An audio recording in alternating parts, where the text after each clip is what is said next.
بسم اللہ الرحمن الرحیم۔ معزز ناظرین السلام علیکم۔ آج کا ٹاپک ہے خراٹے اور ان کا صحت پہ برے ایفیکٹ۔ خراٹے ایک عام مسئلہ ہے، اس سے ہماری صحت متاثر ہوتی ہے، لائف ایکسپیکٹنسی اور کوالٹی آف لائف بری طریقے سے متاثر ہوتی ہے۔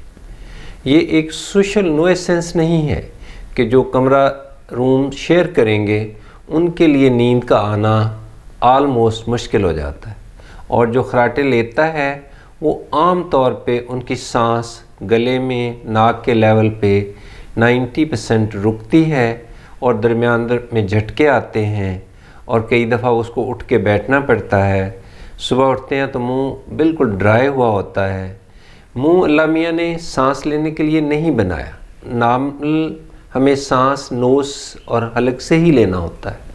اگر ہم سانس منہ سے لیں گے تو منہ خشک بھی ہوگا اور دانتوں کے مسائل بھی ہوں گے۔ اس لیے اگر کسی کو خراٹے آتے ہیں تو اس کا بر وقت علاج ہونا چاہیے۔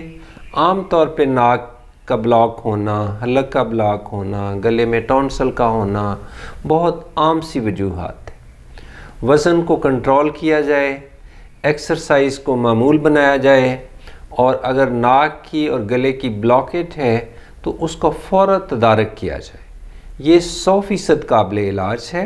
اگر اس کا علاج بروقت نہیں کیا جائے گا تو لنگز اور ہارٹ دونوں متاثر ہوں گے۔ اس کو کارپلمونیل اور پلمونری ہائپر ٹینشن بھی کہتے ہیں۔ اس سے بلڈ تھک ہو جاتا ہے اور گلے کے بہت سارے مسائل ہوتے ہیں۔ یہ سوشلی ہی اناسیپٹیبل نہیں ہے، یہ اپنی صحت، کوالٹی آف لائف کو بھی برے طریقے سے کمپرومائز کرتا ہے۔